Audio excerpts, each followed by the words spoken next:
있습니다. 사랑과 은혜가 많으신 하나님, 감사합니다. 죽어 지옥 갈 수밖에 없었던 죄인들을 하나님 불쌍히 여겨주셔서 예수님의 그 보혈의 피로 구원받게 해주신 것을 감사합니다. 이제 우리는 하나님의 자녀가 되었고 언제라도 하나님 앞에 담대하고 당당히 나아갈 수 있는 은혜를 얻었습니다. 주님을 만날 때까지 그 은혜를 감사하며 또 그 은혜를 기억하며 살 수 있도록 하나님 도와주시기를 바라고 원합니다. 또 우리가 이 땅에 살면서 하나님을 기쁘시게 하고 구원받지 못한 영혼들을 하나님께 인도하여 구원받게 하는 그 놀라운 일을 계속 행하며 살아갈 수 있도록 도와주시기를 부탁드립니다. 하나님이 세워주신 이 정읍교회가 하나님의 뜻 가운데 더 부흥되고 더 하나 되기를 원합니다. 정읍지역에 이뤄진 영혼들 더 많이 구원할 수 있도록 하나님 도와주시고 인도해 주시기를 부탁을 드립니다. 그 일에 우리 이상현 담임 목사님을 중심으로 또 많은 임원분들 또 형제 자매님들 하나가 될 수 있도록 도와주시고 인도해 주시기를 원합니다. 또 이 시간 수양관에서는 복음의 말씀이 증거되고 있습니다. 각 사람을 위하여 하나님이 베풀어 주신 그 크고도 놀라운 그 복음의 소식을 모두 다 듣고 마음에 깨달을 수 있도록 하나님 도와주시고 또 오늘 하나님의 나라에서 큰 잔치가 벌어질 수 있도록 하나님 도와주시기를 원합니다. 또 이 시간에도 해외에서는 많은 선교사님들이 복음을 위해 수고하고 있습니다. 그 수고에도 함께해 주셔서 영혼들이 구원받고 교회가 든든히 세워지는 놀라운 역사를 하나님 베풀어 주시기를 부탁드립니다. 때마다 먹을 것과 입을 것을 주시고 필요한 물질도 주셔서 하나님의 일을 잘 감당할 수 있도록 도와주시기를 또한 원합니다. 오늘 마땅히 함께 해야 하지만 또 여러 사정으로 함께하지 못한 우리 귀한 지체들이 있다면 하나님이 어디 있든지 은혜로 채워주셔서 다음에는 꼭 함께할 수 있도록 하나님 도와주시기를 원합니다. 시작하는 시간입니다. 마칠 때까지 함께해 주시기를 원하면서 이 모든 기도 우리를 사랑하시는 예수님 이름으로 기도드렸습니다. 아멘. 우리 함께 성경 찾겠습니다. 성경 고린도후서 1장 3절을 찾으시겠습니다. 신약성경 고린도후서 1장 3절을 찾겠습니다.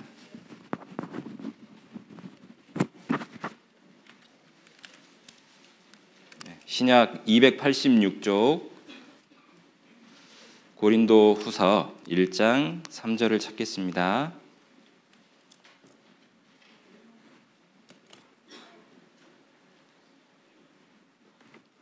고린도후서 1장 3절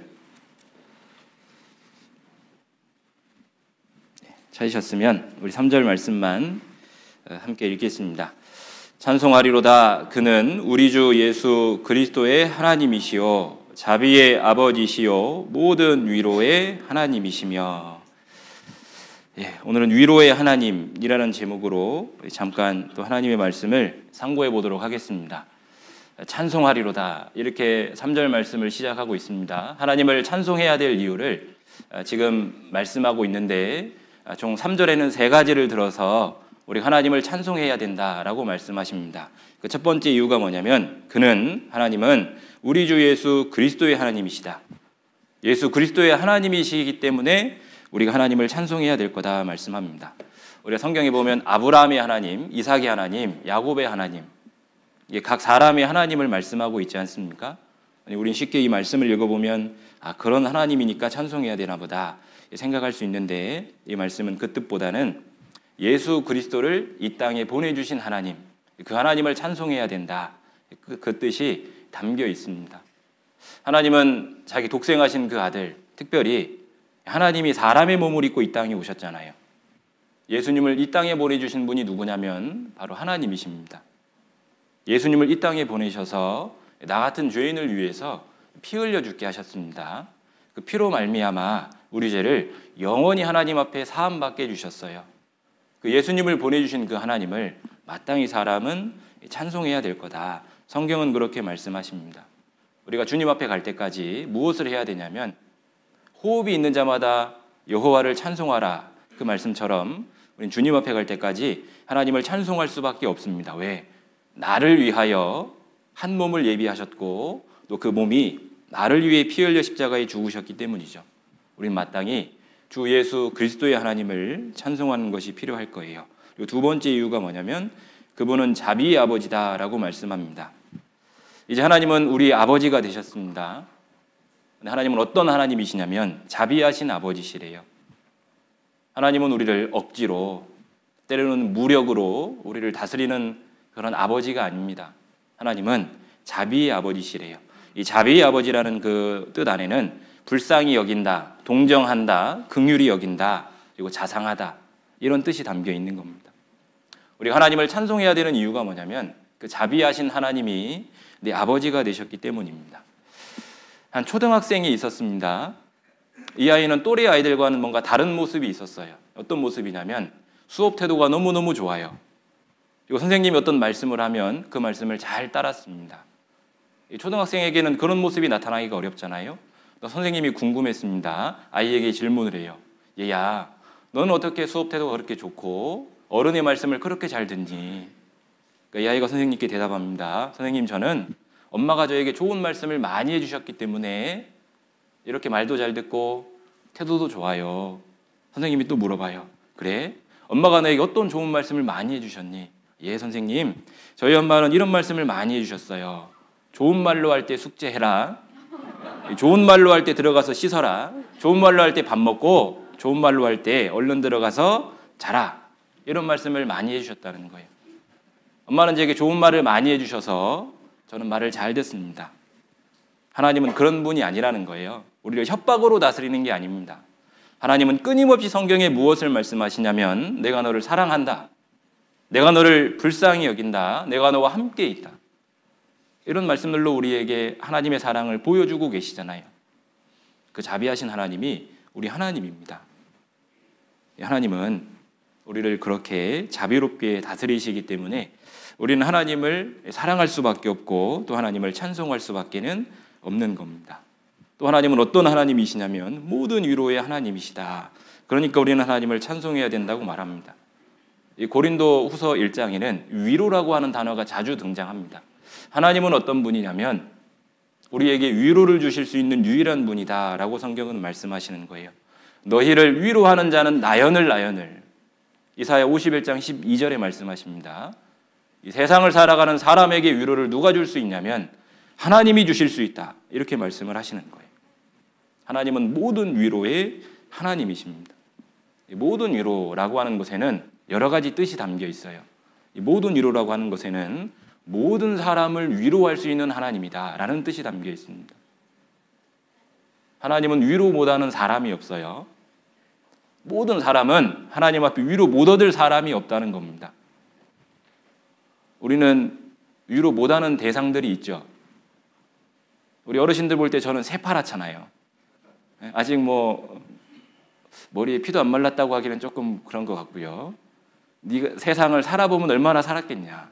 그러니까 제가 이제 희끗희끗한 어르신들 앞에 가서 상담하려고 하면 어르신들이 거부합니다. 좀 더 배우고 오라고. 그분들에게는 제가 위로가 안 될 수도 있는 거예요. 또 이제 너무 또 저보다 젊은 사람을 만나면 그분들에게도 또 위로가 안 될 수 있어요. 왜 저는 자꾸 잔소리하고 하지 말라는 게 많고 요즘 말로 말하면 꼰대라고 말하던데 그런 사람이 될 수 있기 때문에 또 그분들에게는 위로가 안 될 수도 있습니다. 하지만 하나님은 위로 못하는 사람이 없다는 거예요. 그리고 하나님은 모든 사람에게 위로를 주기 원하십니다. 하나님은 공평하신 하나님, 차별하지 않는 하나님이시거든요.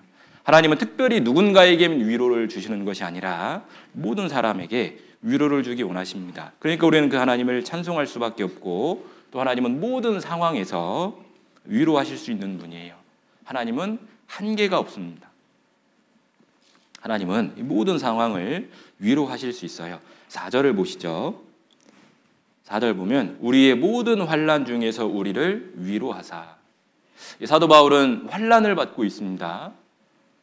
근데 이 환난을 누가 위로해 줄 수 있냐면 하나님이 그렇게 해주실 수 있다는 거예요. 우리로 하여금 하나님께 받는 위로로서 모든 환난 중에 있는 자들을 능히 위로하게 하시는 이시로다. 사도 바울이 수많은 환난을 당했는데 그때 하나님이 위로해 주셨대요. 자기가 그렇게나 많은 환난 당하면서 위로받았다면 그 누구라도 위로받지 못할 사람이 없다 이 말입니다. 하나님은 환난에 처한 사람을 위로해 줄 수 있습니다. 그리고 또 이제 5절에도 보시면 그리스도의 고난이 우리에게 넘치는 것 같이, 또 사도 바울은 고난도 많이 받았죠. 근데 그 고난을 또 누가 위로해 주시냐면 하나님이 해 주시는 거예요. 우리의 위로도 그리스도로 말미암아 넘치는도다. 이 신앙생활은 고난받는 생활이잖아요. 복음과 함께 고난을 받으라고 말씀하셨습니다. 이제 구원받고 사는 모든 삶은 고난받는 삶인데 그 삶에서 무엇이 있냐면 주님의 넘치는 위로가 있다. 이렇게 말씀하시는 거예요. 모든 상황을 위로할 수 있는 분은 하나님입니다. 그리고 풍성하게, 조금 위로해 주는 게 아니라 풍성하고 많이 하나님은 위로해 주실 수 있는 분이라는 거예요. 위로도, 우리의 위로도 그리스도로 말미암아 넘치는도다. 물컵에 물을 담아 주셨습니다. 하나님의 위로는 요 80%만 채워서 주실까요? 아니요. 하나님의 위로는 넘친다고 돼 있어요. 왜? 사랑하시거든요. 제가 말씀할 때 물을 많이 마십니다. 만약에 저희 자매가 물을 줬다면 가득 줬을 거예요. 그렇죠? 왜? 저를 잘 알고 또 저를 사랑하기 때문에 어딘가에 앉아 있을 텐데 정말 그런지 모르겠습니다. 아무튼 하나님이 주시는 위로는 부족하게 주시는 게 아니라 넘치도록 주신다는 거예요. 하나님은 위로에 풍성하신 분입니다. 하나님은 아끼시는 분이 아니에요. 적어도 나를 향해서는. 그 하나님이 나의 하나님이고 그 하나님이 나의 아버지가 되신다는 겁니다. 그러니까 마땅히 우리는 그 하나님을 찬송할 수밖에는 없을 거예요. 우리가 의지하여 살 것은 누구냐면 하나님입니다. 사도 바울은 그것을 말씀하고 있어요. 8절에 보십시오. 형제들아, 우리가 아시아에서 당한 환난을 너희가 알지 못하기를 원치 아니하노니 힘해지나도록 심한 고생을 받아 살 소망까지 끊어지고 우리 마음에 사형 선고를 받은 줄 알았으니 이는 우리로 자기를 의뢰하지 말고 오직 죽은 자를 다시 살리시는 하나님만 의뢰하게 하심이라. 그가 이같이 큰 사망에서 우리를 건지셨고 또 건지시리라. 또한 이후에라도 건지시기를 그를 의지하여 바라노라. 살 소망까지 끊어졌다고 말합니다. 이제는 희망이 없어요. 근데 그때도 누가 희망을 주시고 소망을 다시 주시냐면 하나님이라고 말씀합니다. 세상살이가 녹록지 않으시죠? 인천에 사나 정읍에 사나 세상살이는 힘든 것은 마찬가지입니다. 누가 우리 삶에 위로를 주시냐면 하나님이 그렇게 해주시겠다는 거예요. 하나님만 의뢰하게 하려 하심이라.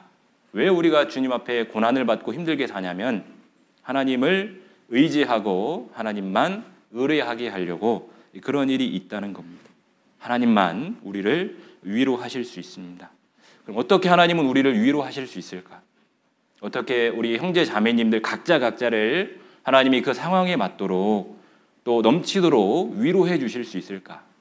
이유는 하나님이 여러분의 마음을 다 아시기 때문입니다. 옆에 한번 보시죠. 내 마음을 잘 알게 생겼습니까? 우리가 10길 물속은 알아도 한 길 사람 속은 모른다고 말하죠. 우리가 수십 년간 교제해도 서로 모르는 것들이 분명히 있습니다. 왜? 내가 꺼내놓지 않는 이야기들이 있을 수 있거든요. 그러니까 사람은 그 속을 다 못 들여다보기 때문에 위로에도 한계가 있어요.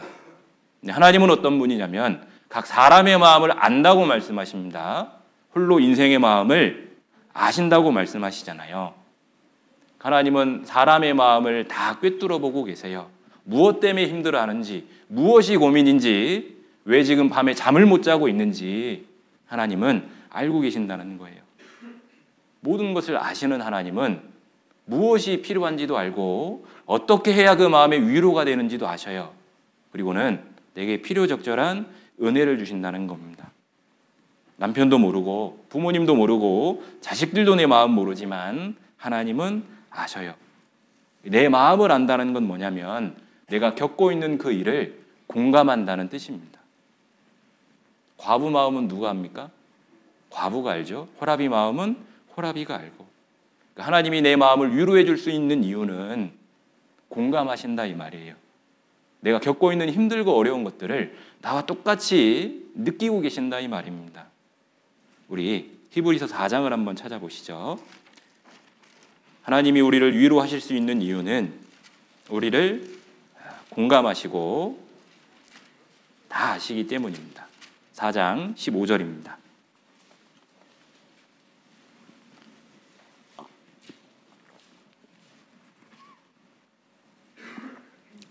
4장 15절 말씀.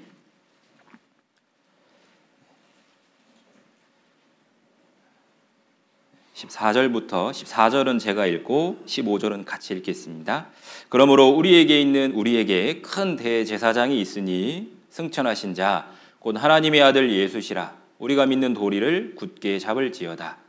같이 읽겠습니다. 있는 대제사장은 우리 연약함을 체휼하지 아니하는 자가 아니요 모든 일에 우리와 한결같이 시험을 받은 자로 돼 죄는 없으시니라.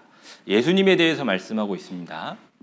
근데 그 예수님은 어떤 분이냐면 우리 연약함을 체휼하지 아니하는 자가 아니요. 예수님은 우리를 체휼한다라고 말씀합니다. 이 체휼이라고 하는 단어는 쉽게 말하면 공감한다.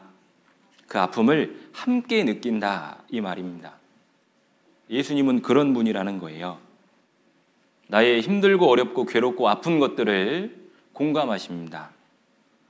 함께 그 아픔을 느낀다는 거예요. 왜? 주님과 나는 한 몸이 되었거든요.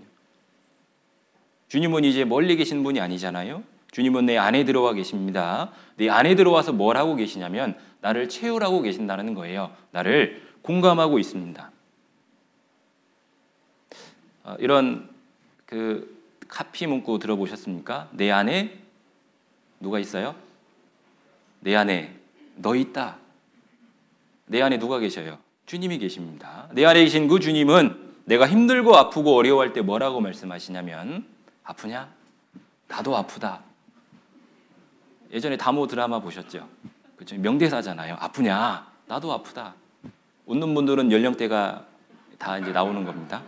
아무튼 이 주님은 내가 아파하면 함께 아파하고 힘들어하면 함께 힘들어하시고 기뻐하고 즐거워하면 함께 기쁘고 즐거워하시는 나를 체휼하시는 분인 거예요. 상대방의 사정을 알고 공감할 때 위로가 되는 겁니다. 우리가 형제자매들에게 어떤 위로의 말을 듣잖아요. 아이고 힘드시겠어요. 힘내세요. 근데 그런 말들을 듣고 힘이 나냐? 뭐 그럴 수도 있지만 안 그런 경우가 훨씬 더 많거든요. 왜? 그분은 내 사정을 겪어보지 않았어요. 만약에 자녀를 잃은 형제 자매님들에게 가서 아이고 힘내세요. 하나님이 도와주실 겁니다. 물론 맞는 말이지만 실제로 큰 위로되지는 않을 겁니다. 그러니까 우리가 자녀를 잃은 그 장례식장에 가서는 할 말이 없는 거잖아요. 근데 주님은 그 아픔조차도 함께 공감하시고 함께 느끼시는 거예요. 하나님은 어떤 분입니까? 자기 독생자를 십자가에 내어주신 분이잖아요. 하나님은 자녀를 잃어본 분이면 잃어버려 본 이 경험이 있으신 분인 거예요. 그러니까 우리 마음을 공감하고 위로할 수 있습니다. 이 영국의 빅토리아라고 하는 여왕이 다스리던 때가 있었습니다. 빅토리아 여왕. 그 여왕이 다스리던 때에 한 신하의 아내가 임신을 했는데 그만 유산을 하고 말았어요. 얼마나 마음이 힘들고 괴로울까요? 들리는 소문에 그 신하의 아내가 아이를 유산하고 너무너무 힘이 들어서 이 삶을 포기하려고 한다라는 소식을 듣게 됐습니다. 그리고 어느 날 이 여왕이 직접 그 신하의 집에 찾아갔어요.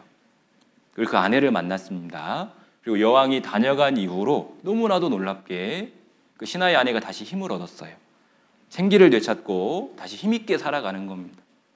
삶을 포기했던 사람이 다시 살아봐야 되겠다라고 하는 힘이 생기는 거예요. 사람들은 궁금했습니다. 어떻게 그 힘을 얻게 됐을까? 여왕님이 혹시 많은 돈을 주고 가셨을까? 아니면 어떤 명예를 허락하셨을까? 궁금해서 물어봤습니다. 그랬더니 이 신하의 아내가 여러 말을 안 해요. 여왕님은 제게 손을 꼭 붙잡고 이 말씀을 해주셨어요. 당신의 마음이 어떤지 내가 알아요. 이 말을 해주고 갔대요. 여왕님이 그 말을 해주고 갔는데 힘이 생겼대요. 근데 왜 이 여인이 힘을 얻었냐면 그 말을 듣고 보니까 버뜩 생각나는 거예요. 맞지? 우리 여왕님도 얼마 전에 아이를 유산한 적이 있지. 여러 말이 필요 없습니다. 똑같은 상황을 겪어본 그분이 와서 손을 잡고 당신의 마음이 어떤지 내가 알아요. 이게 마음이 통할까요? 안 통할까요? 통하는 겁니다. 그러니까 마음의 위로를 받고 다시 힘을 얻게 됐다 이 말이에요. 공감하고 아픔을 함께 느끼는 그 한마디의 위로는 엄청난 힘이 됩니다. 최유라는 위로에는 힘이 있는 거예요. 왜 우리가 하나님께 위로를 얻냐면 하나님은 내 모든 힘들고 괴롭고 어려운 것들을 다 아시고 공감하시고 또 나를 위로해 줄 수 있는 힘이 있기 때문인 겁니다. 그 일을 함께 겪은 사람의 말은 힘이 있고 위로가 있습니다. 예수님은 집 없는 자의 서러움을 아십니다. 정옥교회에도 혹시 집 없는 분 계십니까? 자가, 내 집, 내 명의로 된 집이 없는 분도 혹시 계시겠죠. 우리가 이사를 하려면 얼마나 고민이 많이 됩니까? 어느 집으로 가야 될까? 또 이사비는 얼마나 될까? 집 없는 사람, 집 있는 사람은 집 없는 사람의 서러움을 모르잖아요. 근데 주님은 그걸 아신다고요. 어떻게 아십니까? 주님은 이 땅에 사실 때 자기 집이 없었어요. 그렇죠? 인자는 머리 둘 곳이 없다고 말씀하시지 않았습니까?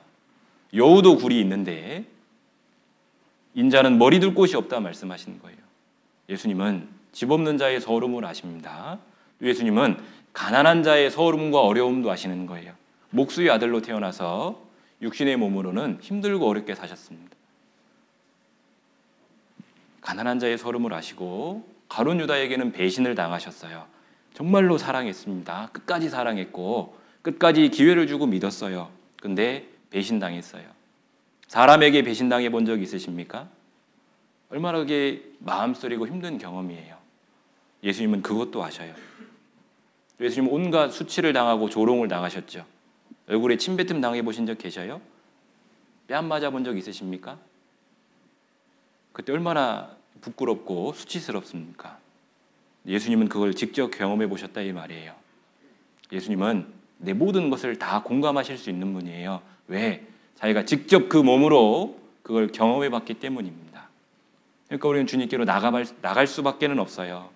사람에게 가면 위로 못 받지만 모든 것을 경험해 보신 그 주님 앞으로 가면 우리는 위로받을 수 있는 거예요. 왜? 그분은 나를 치유하시는 분이기 때문입니다. 내가 겪는 모든 어려움을 그분은 다 겪어봤기 때문이에요. 그러니까 우리가 주님 앞에 갈 때까지 세상살이가 힘들고 어렵고 지치고 마음 아픈 일이 있으면 주님 앞으로 가는 겁니다. 주님 앞에 가면 주님은 나를 다 위로해 주실 수 있어요. 그렇게 살고 계시잖아요. 힘들고 어려울 때 주님 앞으로 가시지 않습니까? 그러면 주님은 나를 위로해 주실 수 있는 거예요. 그러면 우리가 언제 하나님께 위로받을 수 있을까?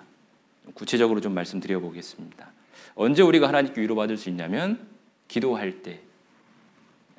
특별한 게 없잖아요. 신앙생활에는 특별한 게 없습니다. 가장 기본이라고 말하는 기도할 때 우리는 하나님께 위로받으며 살 수 있을 거예요. 왜 그런지 아십니까? 내가 하나님께 기도하잖아요. 그럼 하나님이 내 기도에 응답하겠다고 말씀하셨어요. 네가 부르짖으면 내가 여기 있다 하리라. 그렇게 하나님이 말씀하셨기 때문이에요. 내가 기도하면 하나님이 내 기도를 듣고 내 그 기도에 응답을 해주십니다. 하나님이 듣고 응답해 주신다. 얼마나 큰 위로가 됩니까? 우리 이사야 58장을 찾아보겠습니다. 하나님의 약속입니다. 이사야 58장 9절.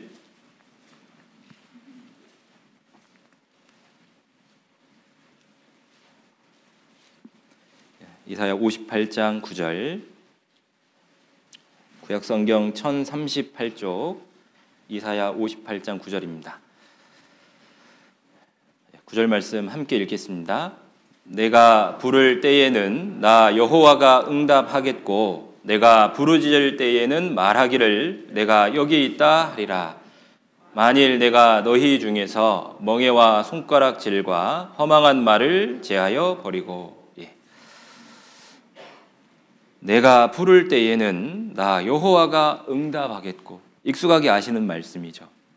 내가 하나님께 기도하면 응답해 주시겠다. 이건 놀라운 말씀입니다. 잘 생각해 보세요.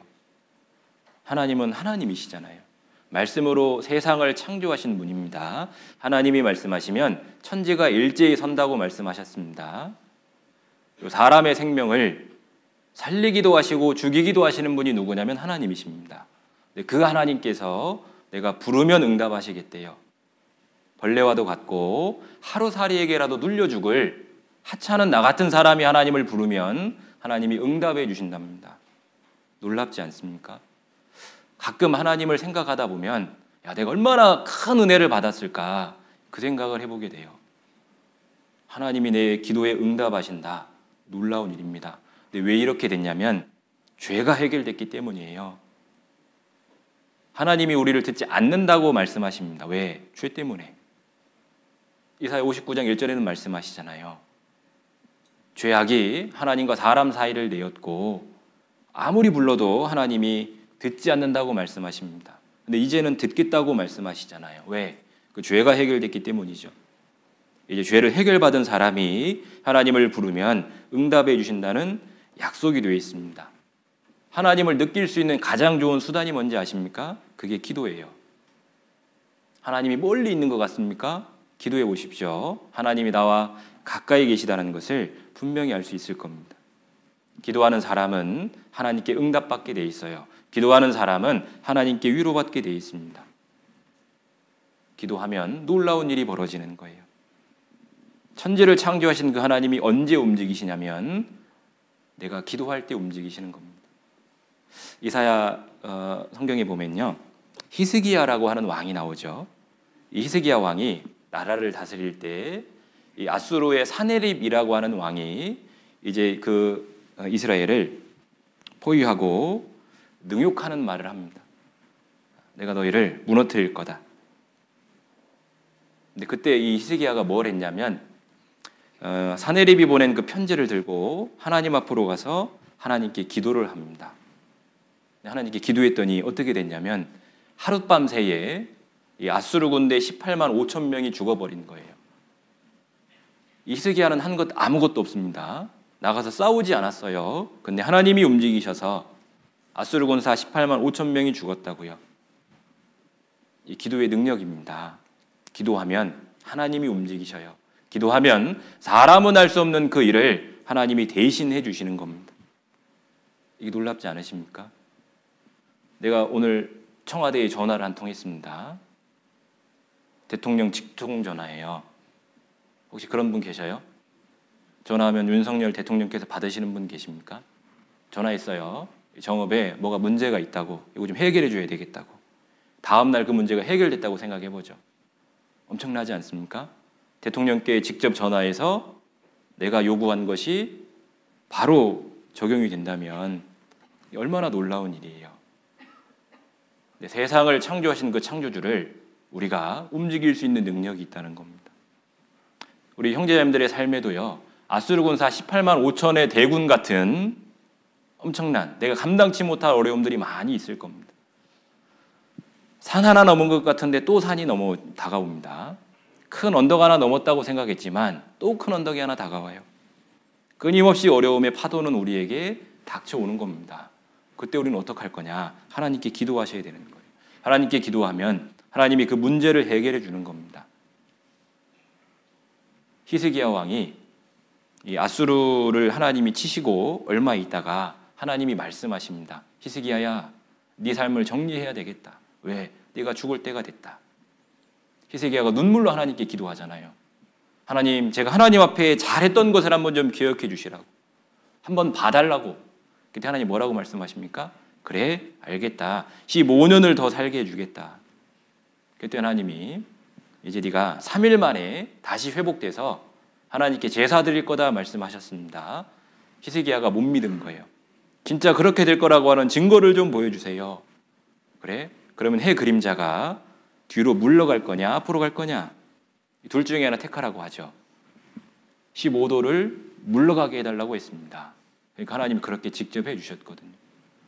하나님이요, 기적을 베풀어 주셔서 그 기도를 듣고 있다. 하나님이 그 기도에 응답해 주셨다라고 하는 것을 직접 알려주셨습니다. 하나님은 놀랍도록 기도하면 움직여 주시는 거예요. 그 기도의 능력이 누구에게 있냐면 바로 내게 있다는 겁니다. 기도의 자격이 누구에게 주어졌습니까? 내게 주어지는 거예요. 왜? 내가 하나님의 자녀가 됐거든요. 내가 이제 기도하면 하나님이 움직이겠다고 성경에 약속하고 있습니다. 요한복음 14장을 한번 보시죠. 요한복음 14장. 우리에게는 엄청난 능력이 있다는 겁니다.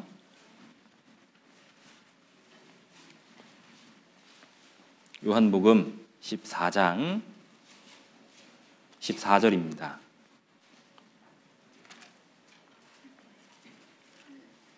요한복음 14장 14절. 내 이름으로 무엇이든지 내게 구하면 내가 시행하리라. 약속이죠. 우리가 기도하면 하나님이 움직이시겠다고 지금 약속해 주고 있는 겁니다. 하나님이 내 삶에 움직이지 않으십니까?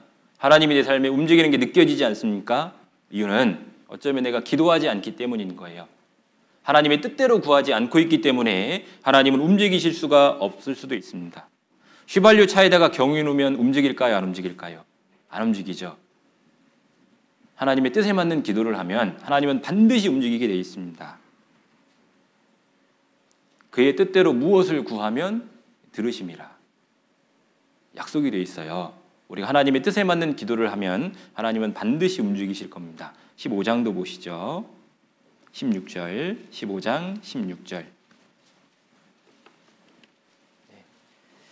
너희가 나를 택한 것이 아니요 내가 너희를 택하여 세웠나니 이는 너희로 가서 과실을 맺게 하고 또 너희 과실이 항상 있게 하여 내 이름으로 아버지께 무엇을 구하든지 다 받게 하려 함이니라. 반복되는 약속입니다. 기도하면 듣고 그대로 실행하겠다. 움직이겠다 이 말이잖아요. 하나님은 기도하면 움직이겠다는 약속을 하고 계십니다. 내가 기도하면 응답해 주시고 또 그것을 통해서 위로받는 그 삶의 경험이 뭐냐면 그게 신앙생활인 거예요. 하나님은 분명히 약속하셨습니다. 여호와의 눈은 의인을 향하시고 그 귀는 저희 부르짖음에 기울이시는도다. 하나님은 항상 내 기도에 귀를 기울이고 계셔요. 어떤 기도를 하고 있을까? 무엇이 필요할까? 내가 어떻게 도와주고 어떻게 위로해 줄까? 기울이고 계십니다. 의인이 외침에 여호와께서 들으시고 기도하면 반드시 응답해 주셔요. 제가 이 전도인의 부름을 받을 때 직접 경험을 해봤습니다. 나는 기도할 수밖에 없는 사람이구나. 제가 이제 전도인의 부름을 받은 때는 11월 19일입니다. 아직도 그 날짜가 기억나요. 11월 19일 날 그때 월요일이었습니다. 그때 청년회장을 하고 있었습니다. 대학교에서 집회 중이었는데 가서 말씀을 듣고 있었는데 한 8시경에 전화가 왔어요. 교회 부목사님께. 교회로 좀 오라고 하시더라고요. 월요일은 보통 전도인 쉬시는 날이잖아요. 왜 교회로 오라고 할까? 갔더니 담임 목사님과 두 분의 부목사님이 앉아 계셨어요. 그리고 이제 본인들 세 분만, 저는 뭐 왔는지 안 왔는지 안중에도 없으시고 본인들끼리만 차를 드시고 계셨고 조금 시간이 지나서 저한테 모가차 한 잔을 이렇게 주시면서 담임 목사님이 저한테 말씀하셨습니다. 은영재, 내년부터 같이 전도합시다. 전 생각을 했죠. 내가 전도를 못하긴 못하나 보다. 이렇게 불러가지고 직접 전도하자고 하시는 거 보면 두 번째 똑같은 말을 하시더라고요. 그때 무슨 뜻인지 알았어요. 이제 좀 어리버리하고 이렇게 있었습니다. 모가차만 홀짝홀짝 마시고 있었어요. 다 마셨습니다. 다 마셨으면 가래요. 일방적인 통보를 하신 거예요. 뜻을 물어보지 않고. 올떨결에 가라고 하니까 아이고 감사합니다 하고 나왔습니다. 뒤에다 대고 얘기하셨어요. 자매한테는 이야기하지 말래요. 순종을 배웠기 때문에 말도 못하고 일단은 감사합니다 하고 왔잖아요. 집에 가서 얼마나 고민되고 두려웠는지 몰라요. 내가 무슨 짓을 하고 왔을까? 한 일주일 기도해 본다고 했어야 되는데 나는 그런 사람 아니라고 말하고 왔어야 되는데 왜 고맙다고 하고 왔을까? 그때부터 고민되기 시작했습니다. 밤에 잠이 안 와요. 저와 자매, 딸 둘이 있는데 같이 이제 거실에 누워서 자려고 누워 있었습니다. 자고 있었어요. 잠이 안 오니까 계속 눈만 감고 있었습니다. 그리고 계속 하나님께 기도했어요. 하나님이 부르신 게 맞습니까? 하나님이 저를 세우신 게 맞습니까? 사람의 실수가 아닐까요? 제가 하나님이 부르시는 게 아닌데 그냥 제 생각에 고맙다고 온 거 아닐까요? 하나님, 알게 해주세요. 정말 하나님이 저를 부르신 게 맞다면 하나님이 나를 불렀다라고 하는 것을 좀 알게 해주세요.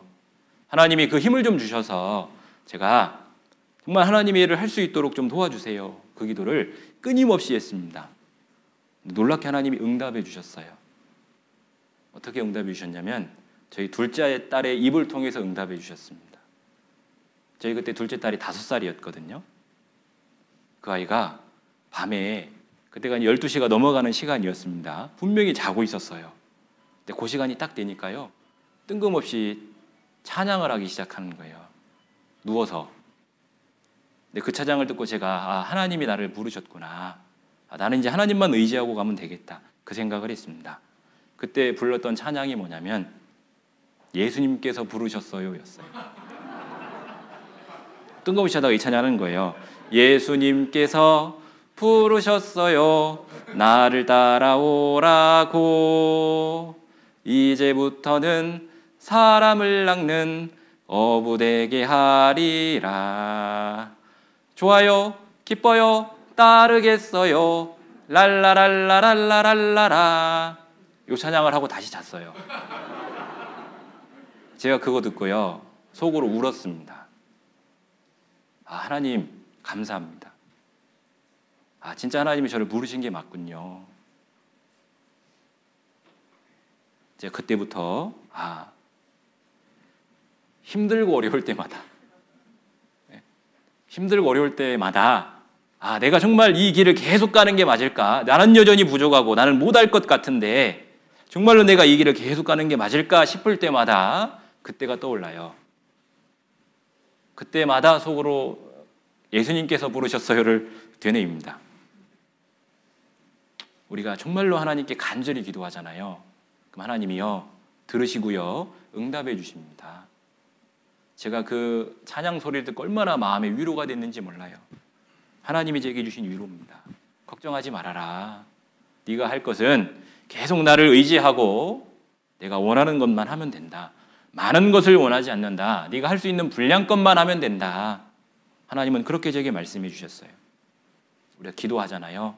하나님이 주시는 은혜를요 풍성하게 얻습니다. 하나님이 주시는 위로를 풍성하게 얻고 늘 힘을 얻고 살아갈 수 있는 거예요. 기도하면 그렇습니다. 그러니까 우리는 기도해야 됩니다. 기도하면 은혜를 얻어요. 기도하면 위로를 얻습니다. 그리스도인의 삶에 있어서 무엇을 가장 앞세워야 되냐면 기도를 앞세워야 되는 거예요. 기도는 그리스도인의 삶에 가장 우선시 되는 겁니다. 우리는 하나님 우선주의로 살아야 된다고 말하지 않습니까? 하나님 우선주의로 사는 게 뭡니까?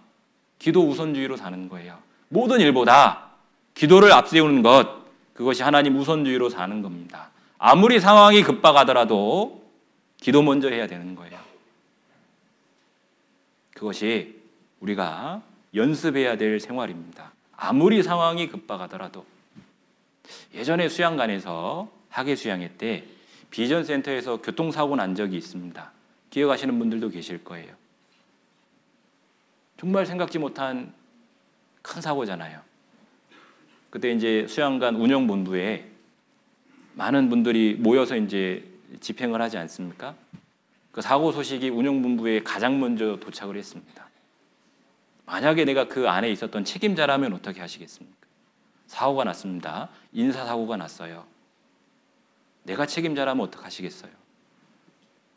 119를 부르든지 아니면 자기가 감당 못하니까 또 다른 분을 찾지 않겠습니까? 근데 거기 있었던 그 책임자 집사님은 제일 먼저 무엇을 하셨냐면 그 시멘트 바닥에 무릎을 꿇었습니다. 왜? 감당치 못할 일이잖아요. 하나님께 무릎을 꿇고 간절히 기도했다고 들었습니다. 하나님이 그 일을 해결해 주셔야 되는 거예요. 우리가 아무리 위급한 상황이 닥치더라도 하나님께 기도하면 하나님이 그 모든 것을 해결해 주시는 거예요. 우리가 하나님을 인정하는 태도가 뭐냐면 기도하는 겁니다. 사람이 볼 때나 안 볼 때나 기도하는 것이 하나님을 인정하는 태도가 될 거예요. 우리가 가장 앞세워야 될 것은 기도입니다. 이삭의 아들 야곱을 아실 겁니다. 이 야곱이 20년간 외삼촌 라반의 집에 있다가 이제 모든 소유를 이끌고 베델로 돌아옵니다. 근데 문제가 있잖아요. 누구를 만나야 됩니까? 에서를 만나야 되는 거예요. 20년 전에 내가 왜 라반의 집으로 도망갔냐면 형이 나를 죽일까 봐 도망갔잖아요. 20년이 지났습니다. 근데도 걱정되는 거예요. 형의 마음이 아직도 안 풀렸으면 어떡할까? 사람을 먼저 보내봤어요. 형의 안색을 살피려고 보냈습니다. 그랬더니 몇 명을 데리고 옵니까? 400명을 지금 데리고 이 야곱에게로 오는 거예요. 얼마나 두려워요. 아, 형이 아직도 나에게 대해서 화가 안 풀렸구나. 야, 나를 죽이려고 하나 보다. 그런 생각이 들었습니다. 야곱은 뭘 해야 됐을까요? 기도를 했어야 됩니다. 야곱은 뭘 했냐면 자기 소유를 두 떼로 나눴습니다. 가장 먼저 한 행동이 뭐냐면 하나님 앞에 기도한 게 아니라 자기 소유를 두 떼로 나누는 거예요. 만약에 야곱이 한 떼를 치면 한 떼는 피하려고 두 떼로 나누는 거예요. 그게 잘못된 겁니다. 하나님 앞에 기도 먼저 했어야죠. 하나님 앞에 기도했다면 하나님이 알려주시지 않았겠습니까? 걱정하지 말아라. 내가 너와 함께 있다. 왜 하나님이 창세기 28장 말씀에 보면 어디를 가든지 지키겠다. 내가 내게 허락한 것을 다 이루기까지는 결코 너를 떠나지 않겠다라고 약속하셨거든요. 기도했다면 그 말씀이 기억났을 겁니다. 두려워할 필요가 없는 거예요. 그리고 하나님은 놀랍게도 이미 에서를 만나러 가는 그 길에 하나님의 사자를 먼저 야곱에게 나타나게 해주셨어요. 우리 창세기 32장을 한번 보시죠. 창세기 32장.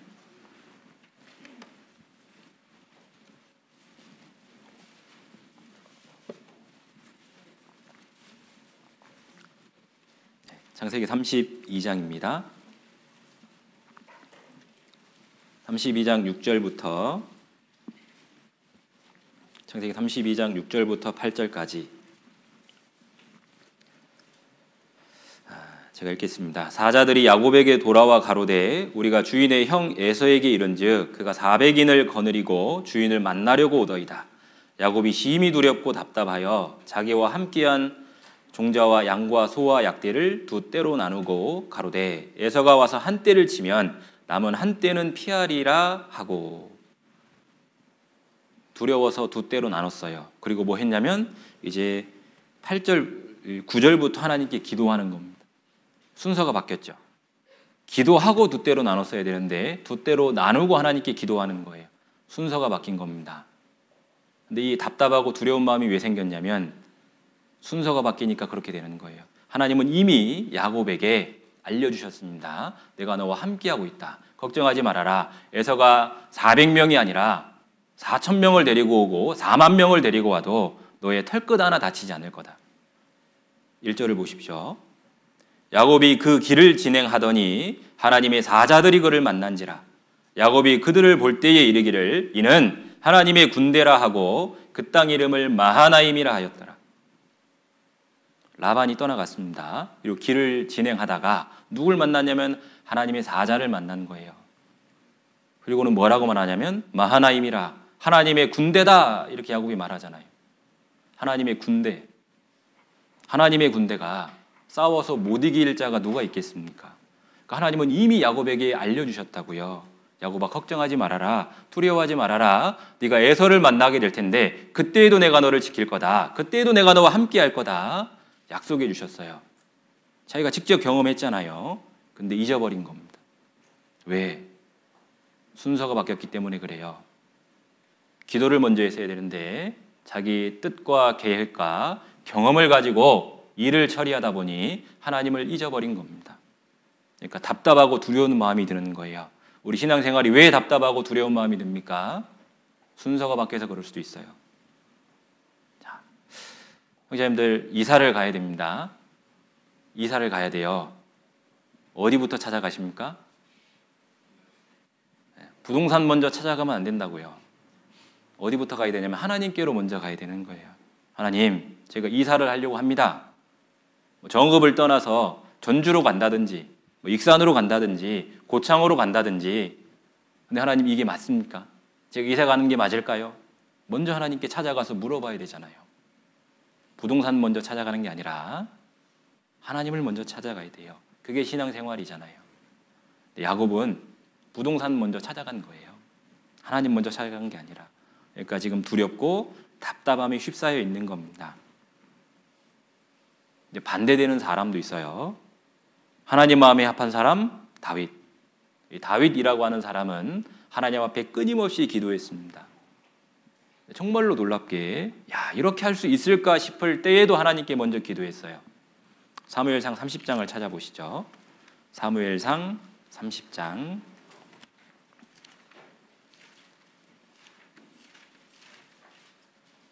야곱은 기도의 순서가 바뀌어서 답답하고 두려워했습니다. 사무엘상 30장에 보시면 구약 459쪽 사무엘상 30장입니다.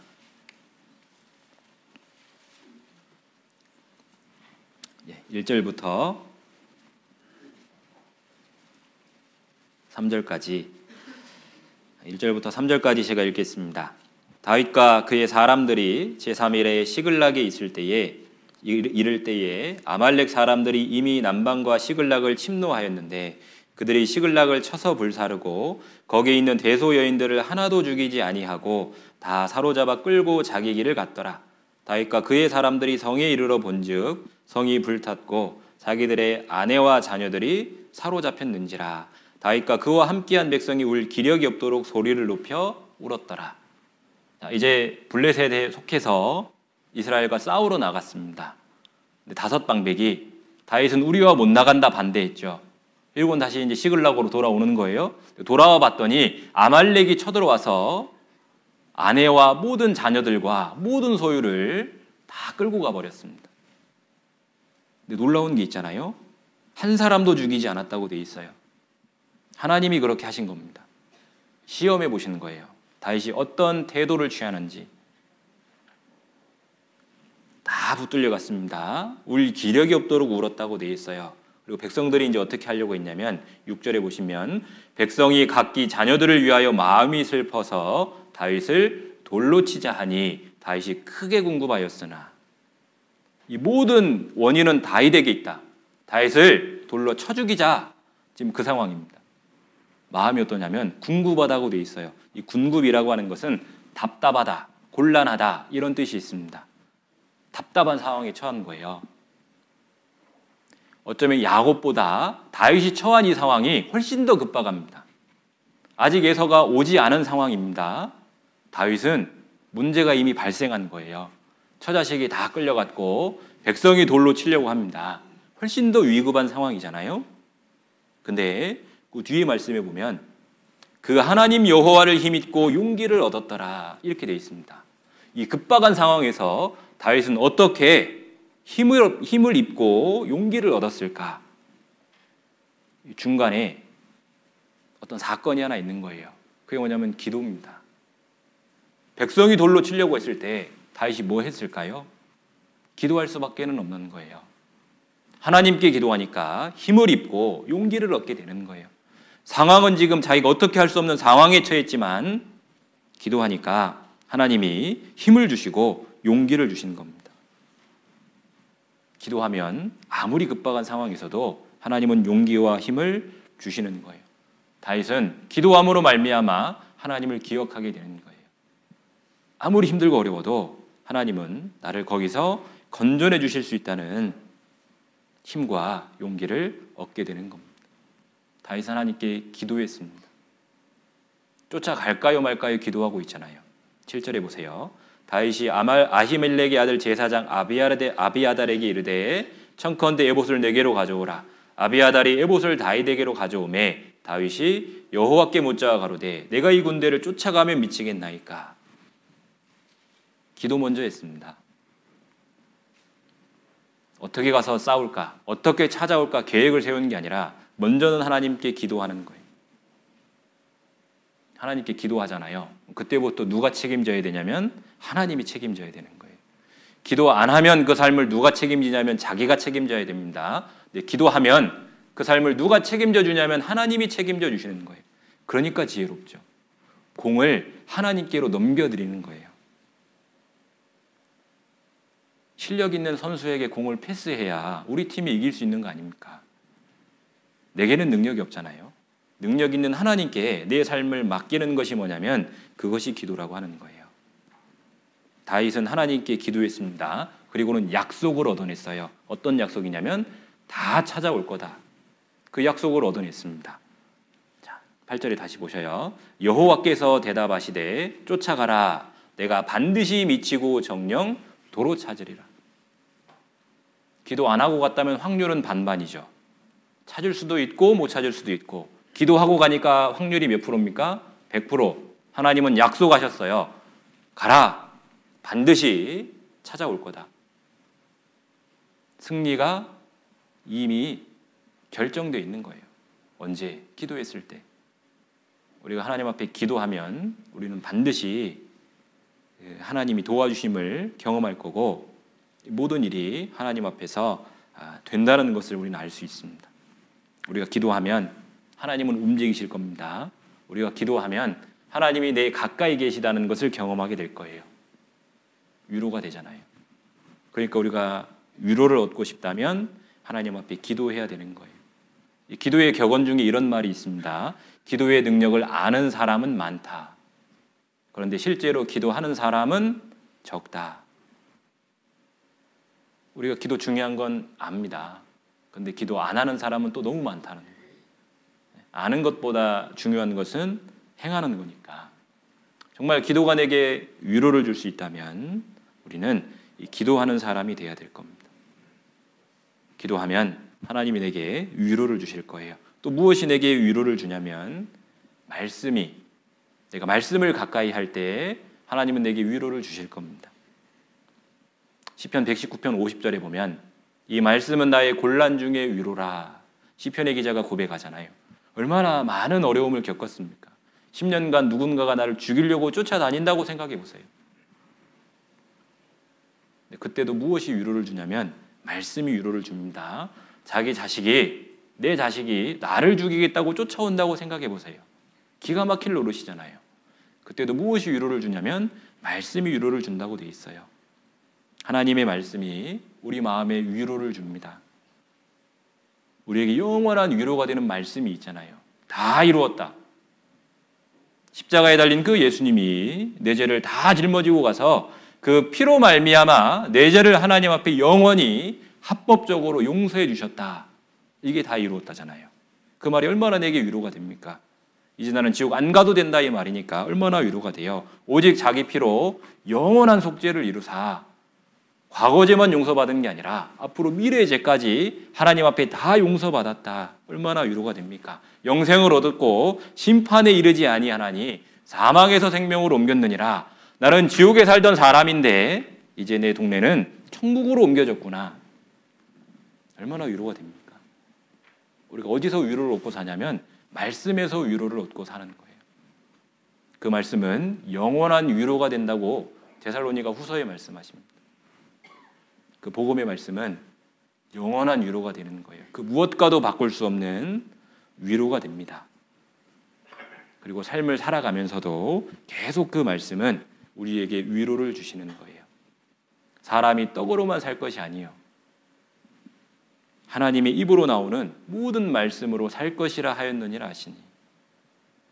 하나님의 입으로 나오는 그 말씀이 우리를 살게 합니다. 왜? 내게 힘도 주시고 위로도 주시기 때문인 거예요. 힘들고 어려울 때 우리가 맛있는 음식 먹으면 힘이 날 때가 있잖아요. 맛있는 음식을 먹으면 잠깐이라도 그 슬픔과 괴로움을 잊어버릴 때가 있습니다. 속사람도 마찬가지예요. 하나님의 말씀을 내가 얻어먹으면 힘들고 어려운 것들이 잊혀지고 힘을 얻고 위로를 얻을 수가 있다는 거예요. 하나님은 우리에게 내가 힘들고 어렵고 지쳐 있으면 무엇을 먼저 주시냐면 먹을 것을 주십니다. 엘리야라고 하는 선지자가 있었습니다. 이 바알 선지자 450인과 싸워서 멋지게 승리했잖아요. 이제 아합 왕이 돌이키고 하나님 앞에 돌아올 줄 알았습니다. 근데 자기 생각과는 다르게 흘러가요. 이세벨이 내일 내가 너를 죽이겠다 이렇게 말합니다. 실망이 됐어요. 그리고는 선지자는 자기밖에 안 남았다고 여겨졌습니다. 그리고는 이제 광야로 도망갔고 로뎀나무 아래서 하나님 이제는 넉넉하오니 나를 죽여달라고 말합니다. 그때 하나님이 무엇을 하셨습니까?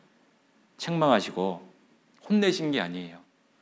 천사를 보내서 그를 어루만져 주시고 먹을 것을 주셨어요. 하나님이 먼저는 먹이셨습니다. 힘이 없으니까 먹고 힘을 차리라고 한 번만 그러셨습니까? 또다시 와서 천사가 먹인 거예요.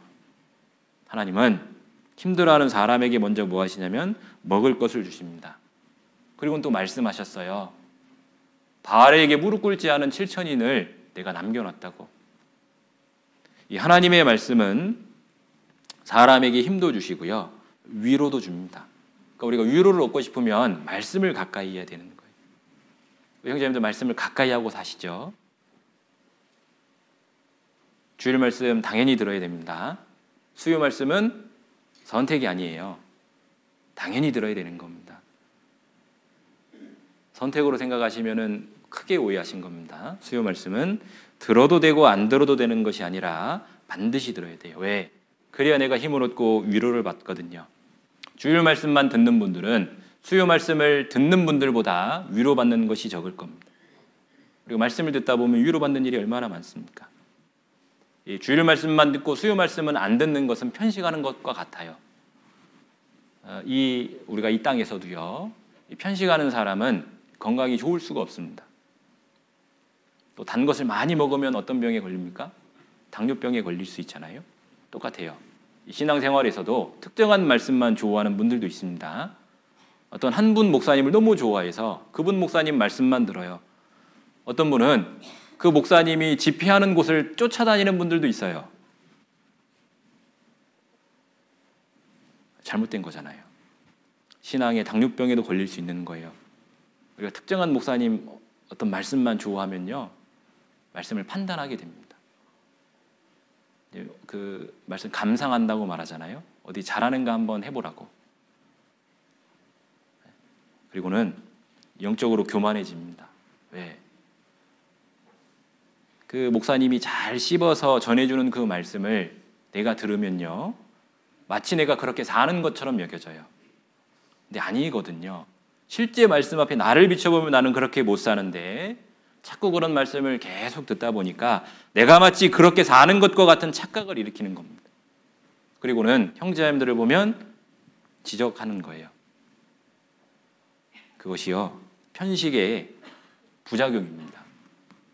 우리는 모든 말씀을 하나님의 말씀으로 들어야 되는 거예요.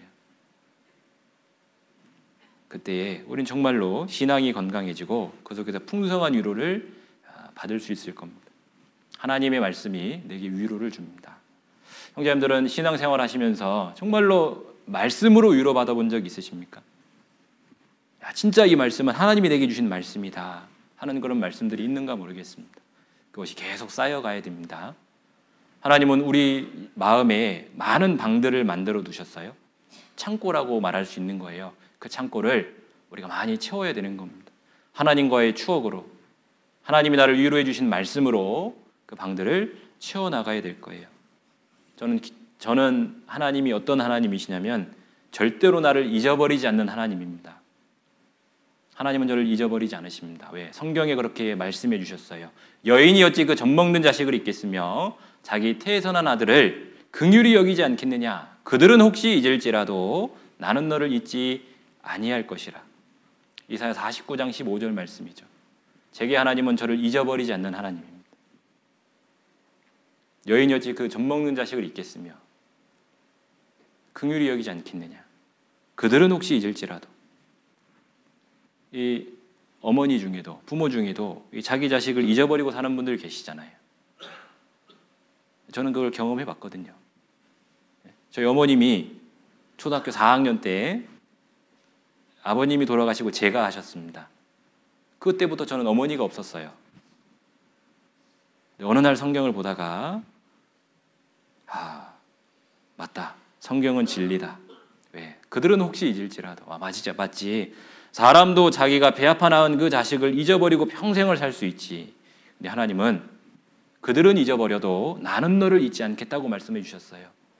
그때 제가 처음으로 하나님의 사랑이 이런 거구나라고 하는 것을 생각했던 적이 있습니다. 아, 하나님은 나를 잊어버리지 않는 분이구나. 무슨 일이 있어도 잊어버리지 않는구나. 왜? 말씀에 그것을 약속하셨기 때문이구나. 제가요, 하나님을 떠올릴 때마다 절대로 나를 안 잊어버리는 분, 그게 떠오릅니다. 얼마나 마음이 위로됐는지 몰라요.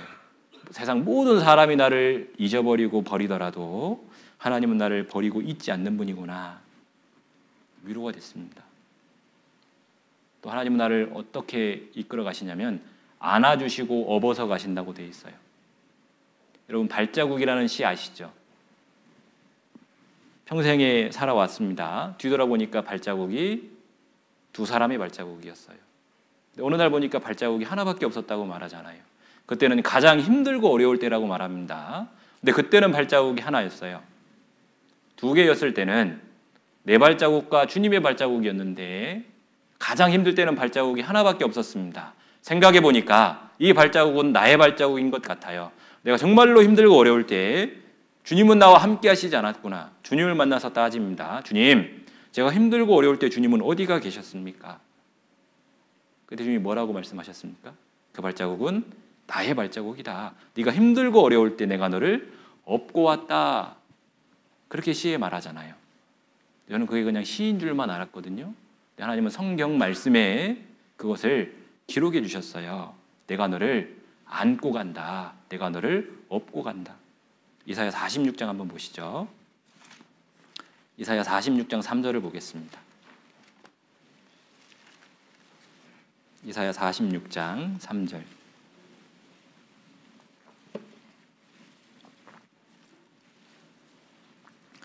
이사야 46장 3절과 4절입니다.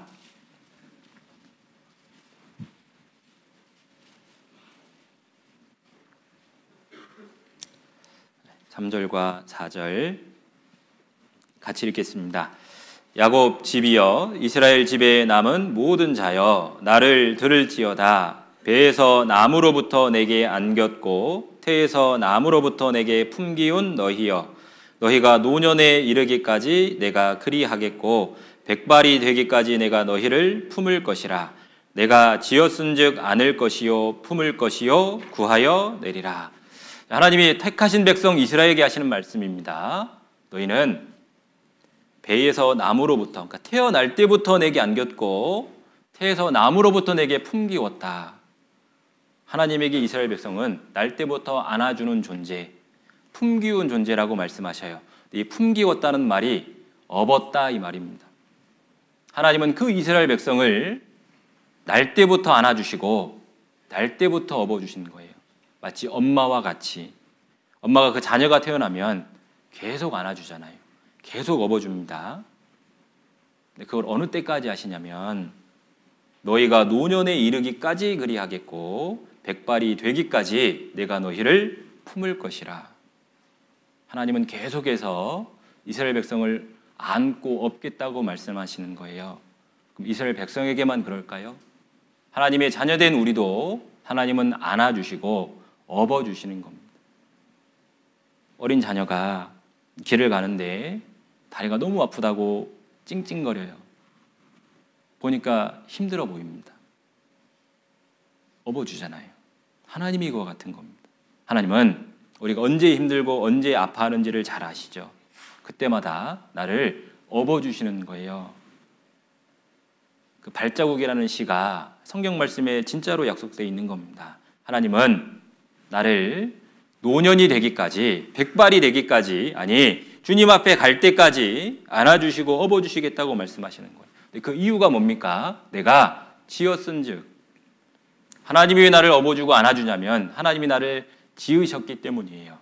이 땅에 나게 하신 것이 하나님이고 나를 구원받게 해주신 것도 하나님이시니까, 그러니까 하나님이 나를 그렇게 안고 업어주겠다 말씀하시는 겁니다.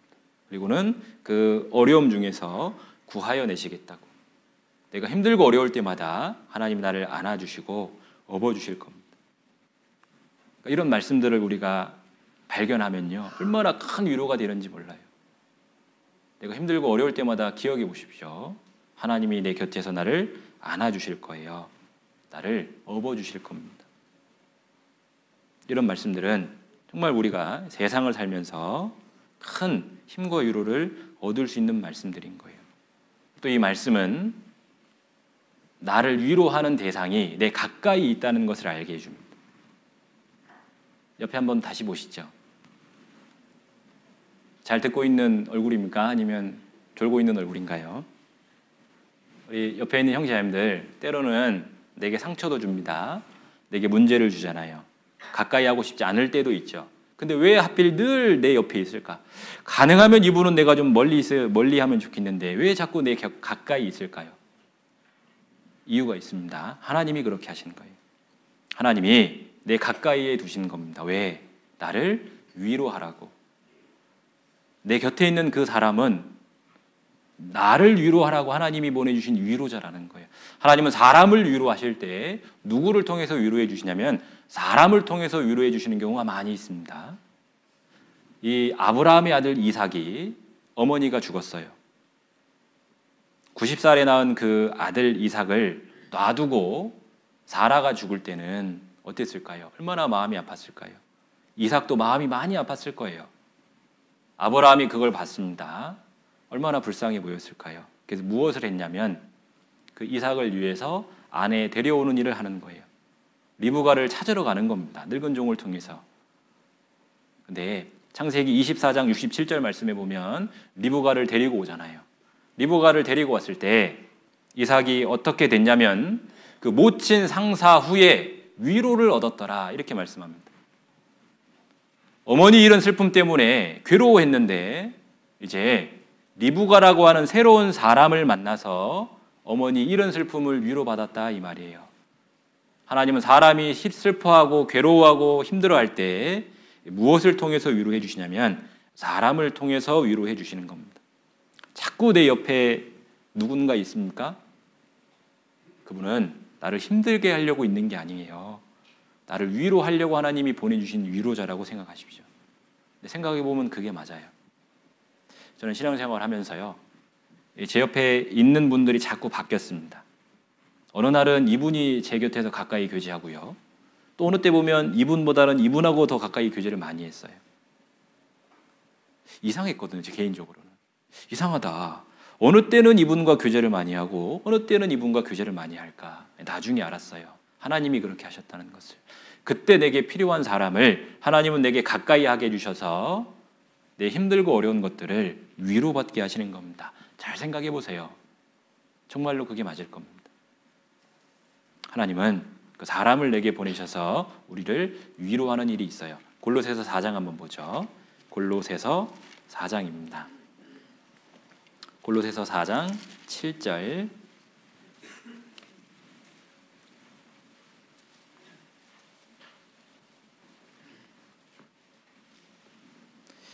골로새서 4장 7절과 8절 제가 읽겠습니다.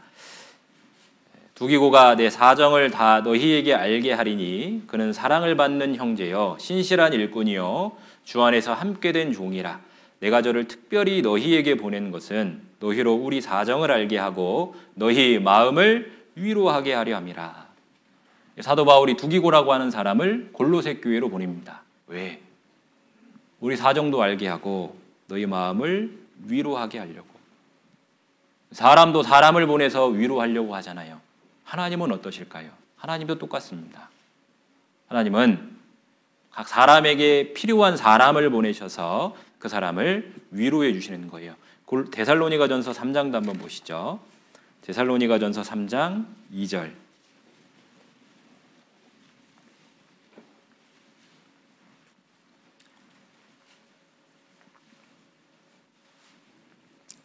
데살로니가전서 3장 2절입니다.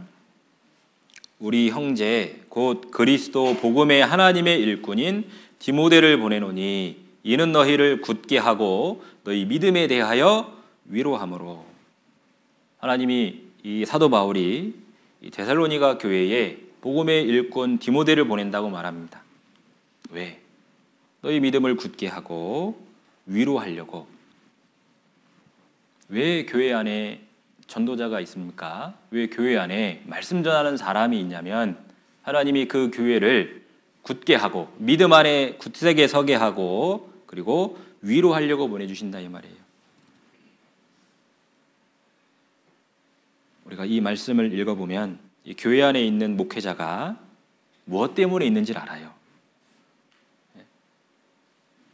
하나님이 우리 믿음을 더욱더 굳세게 하고 위로하려고 보내주신 위로자다 이 말이에요. 옆에 있는 형제 자매님들이 우리의 위로자입니다. 교회 안에 말씀 전하는 사람이 위로자예요. 서로를 위로자라고 여길 때 우리는 더 큰 위로를 받을 겁니다. 위로자예요.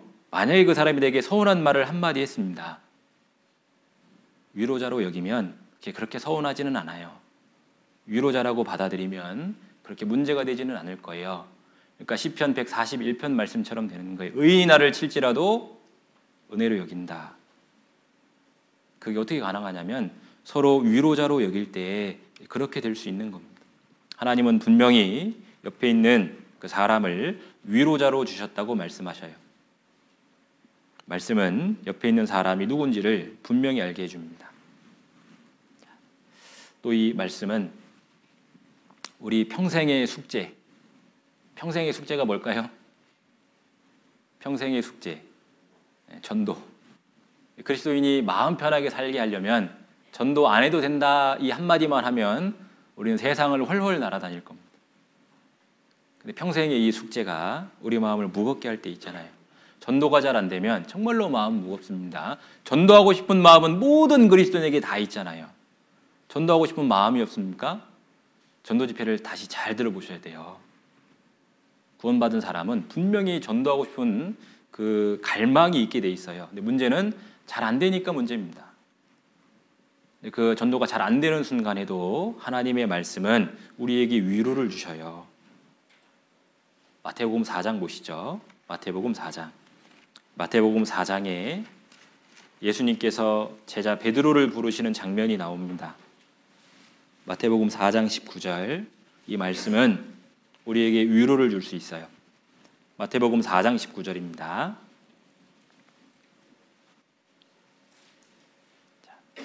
18절과 19절 제가 읽겠습니다. 갈릴리 해변에 다니시다가 두 형제 곧 베드로라 하는 시몬과 그 형제 안드레가 바다에 금을 던지는 것을 보시니 저희는 어부라. 말씀하시되 나를 따라오너라. 내가 너희로 사람을 낚는 어부가 되게 하리라 하시니.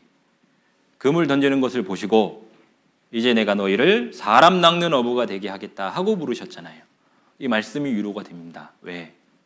베드로가 금을 던지는 이때에 물고기를 많이 잡았을까요? 한 마리도 못 잡았을까요? 한 마리도 못 잡은 그때 예수님이 찾아와서 사람을 낚는 어부가 되게 하겠다고 했습니다. 만약에 물고기 많이 잡았을 때 찾아왔으면 우리는 슬펐을 거예요. 아, 주님은 많이 잡는 사람, 많이 건지는 사람만 불러서 쓰시는구나. 아닙니다. 베드로가 밤새 그물질했지만 한 마리도 못 잡았을 때 찾아오셨어요. 그리고는 사람을 낚는 어부가 되게 하신 겁니다. 누가복음 5장에 보면 그 장면이 자세하게 나오잖아요.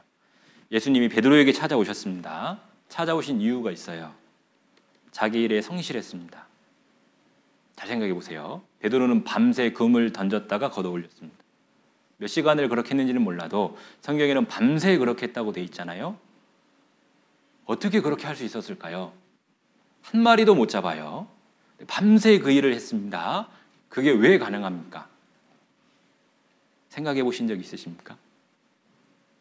이유는 간단해요. 그의 직업이 어부니까. 어부니까 가능한 일인 거예요. 어부는 물고기를 많이 잡냐 못 잡느냐에 상관없습니다. 직업이 어부니까 그물을 밤새 던지는 거예요. 주님이 그것을 보시고 찾아오셨어요. 그리고 뭐라고 말씀하셨냐면 깊은 데로 가서 그물을 던지라고 말했습니다. 베드로는 밤새 한 마리도 못 잡았죠. 근데 말씀에 의지하여 그물을 내리리이다 하고 그물이 찢어질 만큼 많이 잡았습니다. 그리고 예수님이 말씀하시는 거예요. 내가 이제부터 너를 사람을 낚는 어부가 되게 하겠다. 예수님은 밤새 한 마리도 못 잡은 베드로에게 찾아오셔서 사람을 낚는 어부가 되게 하겠다고 말씀하셨어요. 성령님이 오셨습니다. 베드로가 한 번 복음을 전하니까 3,000명이 구원받고 5,000명이 구원받아요. 그물이 찢어지도록 많이 잡았죠. 근데 매일 그렇게 구원받았을까요? 어느 날은 한 명도 구원 못 받은 날도 있었을 거잖아요. 어느 날은 3,000명이 구원받고 5,000명이 구원받습니다. 근데 어느 날은 한 명도 구원을 못 받아요. 베드로 마음이 어땠을까요? 야, 이제 나는 끝났나 보다. 하나님이 더 이상 나를 안 쓰나 보다. 그런 마음이 들 수도 있잖아요. 그때 뭐가 떠올랐습니까? 예수님이 처음 나를 부르던 그때가 떠올랐을 거예요. 언제 예수님이 나를 부르셨을까? 언제 예수님이 나를 사람을 낚는 어부가 되게 하겠다고 하셨을까? 한 마리도 못 잡았을 때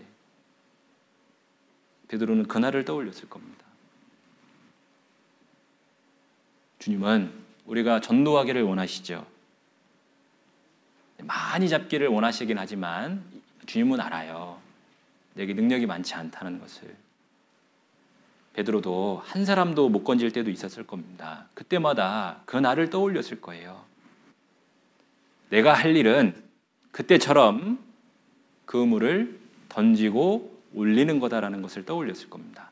많이 잡게 하는 것은 주님이 하실 일이고 내가 할 일은 쉴 새 없이 끊임없이 던지는 거다라고 하는 것을 떠올리고 그 일을 또 했을 겁니다. 그게 맞잖아요. 그래서 주님은 한 마리도 못 잡았을 때 찾아오시는 거예요. 사람이 해야 될 일이 무엇인지를 분명하게 알게 해주시려고 끊임없이 그물질하는 것이 베드로가 할 일이었습니다. 그때마다 베드로는 말씀에 의지해야 되겠다. 나의 경험과 지식이 아니라 말씀에 의지하는 거구나. 그것을 다시 떠올리고 그 일을 했을 겁니다. 혹시 야구 좋아하시는 분들 계십니까? 야구에 보면 3할 타자라는 게 있잖아요. 3할 타자. 이 야구 선수 중에 타자들에게는 꿈과 같은 단어죠. 3할 타자. 3할 타자가 되면 연봉이 올라갑니다. 대우가 달라져요. 명예를 얻습니다. 근데 쉬운 일이냐? 쉽지는 않은 일이죠. 3할 타자라는 말은 뭐냐면요. 10번의 타석에 들어설 때에 3번 이상 안타를 치거나 홈런 치는 것을 말해요. 10번 중에 3번을 말합니다. 10번 중에 3번을 성공하면 3할 타자가 돼요. 바꿔 말하면 10번 중에 7번은 실패한 겁니다. 10번 중에 7번 실패하고 3번 성공했는데 3할 타자가 된다는 거예요. 7번 실패가 있습니다. 근데 그 실패를 두려워하지 않고 실패를 거울 삼아서 혹시 잘못된 것이 있으면 교정하고 또 끊임없이 연습을 할 때 3번을 성공해서 3할 타자가 될 수 있다는 거예요. 우리도 마찬가지입니다. 전도할 때마다 구원받으면 얼마나 좋아요. 우리는 그걸 꿈꾸잖아요. 말씀을 전해서 일주일간 이곳에 와서 말씀 들으면 다 구원받는 것을 원합니다. 근데 내 마음대로는 안 되잖아요.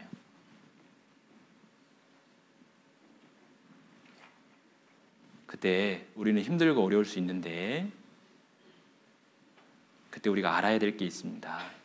실패 없이는 성공도 없다는 거예요.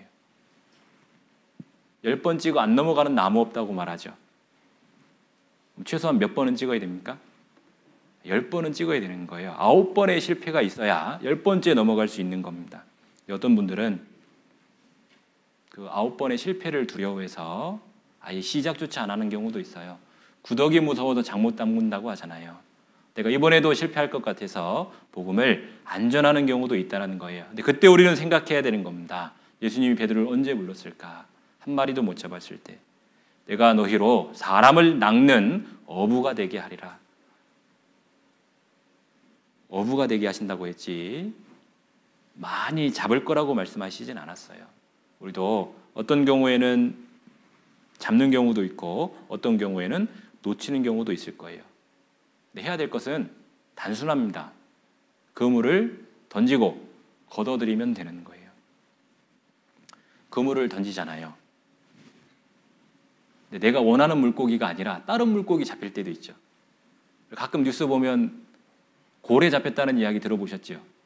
뜻밖의 횡재를 할 수도 있는 겁니다. 우리가 전도하다 보면 엉뚱한 사람 구원받는 경우도 있잖아요. 나는 이 사람 전도하려고 했는데 엉뚱한 사람이 말씀 들으러 와서 말씀 듣고 구원받는 경우도 있습니다. 우리가 끊임없이 그 일을 하다 보면 내가 알지 못하는 때에 내가 뜻하지 않은 곳에서 하나님의 말씀을 듣고 구원받는 경우가 생긴다는 거예요. 제가 좋아하는 말씀 중에 마태복음 5장 16절 말씀이 있습니다. 이같이 너희 빛을 사람 앞에 비치게 하여 저희로 너희 착한 행실을 보고 하늘에 계신 너희 아버지께 영광을 돌리게 하라.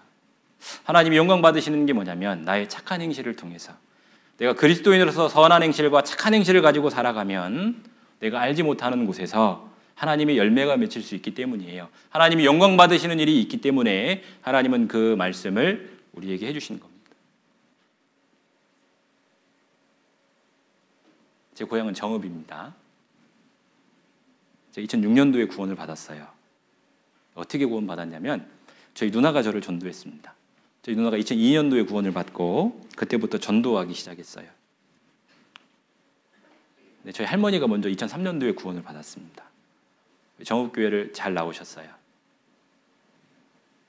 그리고는 저희 누나가 저를 계속 전도했습니다. 뭐 죽음에 대해서 생각해봤냐, 성경 말씀을 배워봐야 된다. 뭐 귀뚱으로도 안 들었습니다. 누나한테 용돈 받아 쓰고 이제 옷 얻어 입고 맛있는 거 얻어 먹고 이런 거만 했어요. 이용해 먹은 거죠. 그러니까 한 번도 말씀을 제대로 들어본 적이 없어요. 근데 제가 왜 말씀을 들어봐야 되겠다고 생각했냐면 정읍교회 때문에 그래요. 제가 2005년 12월에 군대 전역을 했습니다. 그때 눈이 엄청 많이 왔어요.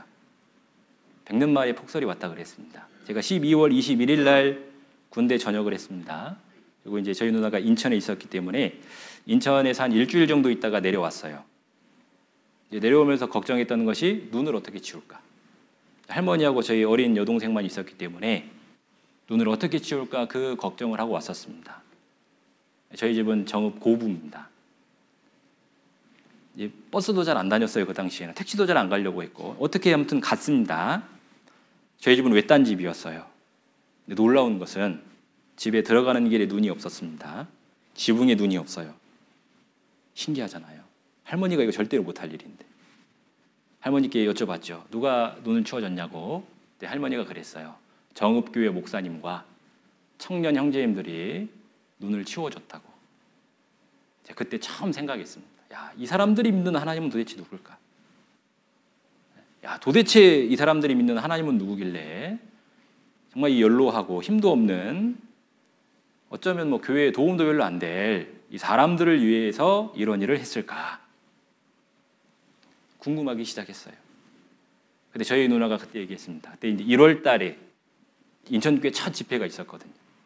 그때 마지막이라고 생각하고 한 번만 들어주라고 했어요.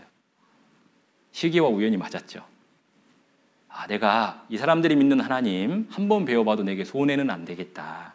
그런 마음이 들었어요. 그리고 그 다음 주에 인천에 올라가서 말씀을 듣고 구원을 받았습니다. 제가 왜 구원받았냐면 그 정읍교회 형제님들, 청년 형제님들 그리고 목사님이 하신 그 착한 행실을 보고 제가 말씀 듣기로 결정을 한 거예요. 저는 마태복음 5장 16절 말씀을 좋아합니다. 내가 그리스도인으로서 착한 행실을 하고 살아간다면 나는 뜻하지 않았지만 분명히 어딘가에서는 하나님이 그 일을 하실 거다. 그때 눈 치우러 왔던 형제님들이 제가 구원받을 걸로 믿고 눈 치웠을까요? 아니요. 그냥 자기 할 일을 하시는 거예요. 구원받은 그리스도인으로서 연약한 지체를 더 하나님이 위하라고 하셨기 때문에 그 말씀에 순종해서 그 일을 하셨을 겁니다. 근데 저는 그 행실을 보고 하나님을 한번 배워봐야 되겠다.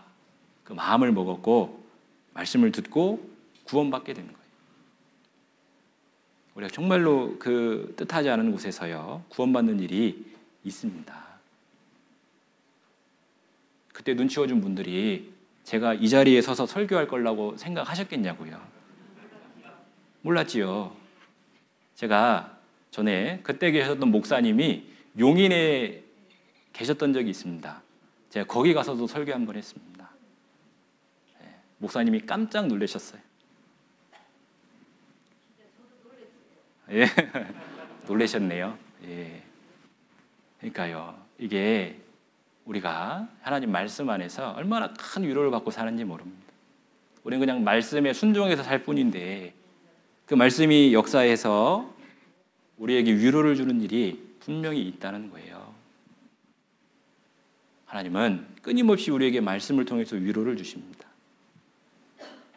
위로가 많이 필요한 시대잖아요. 삶은 얼마나 풍요롭습니까? 우리가 정말 손 하나만 까딱하면 우리 집 앞에 모든 원하는 것이 다 오잖아요. 근데 위로는 안 돼요. 풍요로운 삶도 발달된 문명도 위로를 주지는 못하는데 수천 년 된 기록된 그 하나님의 말씀은 우리 마음에 위로를 줄 수 있는 겁니다. 우리가 뭘 붙들고 살아야 되냐면 하나님의 말씀을 붙들고 살아야 될 이유가 되죠. 우리 형제님들께서요, 정말로 이 말씀을 통해서 또 기도를 통해서 하나님이 주시는 위로를 많이 경험하고 살면 참 좋겠다 싶습니다.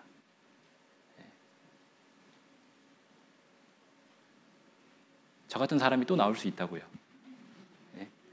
우리가 정말 말씀에 순종하고 이 말씀 안에서 살면 내가 뜻하지 않은 때에 분명히 하나님이 주시는 위로가 있을 겁니다. 오늘 점심 식사가 없지요? 뭐가 가장 위로가 되시겠습니까? 지금 끝나는 게 가장 위로가 되겠죠. 아무튼 제가 형제님들의 은혜로 구원받고 부족하지만 교회 안에서 또 하나님이 써주시고 계십니다.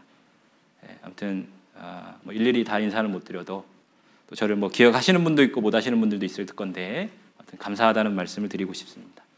기도드리고 마치겠습니다.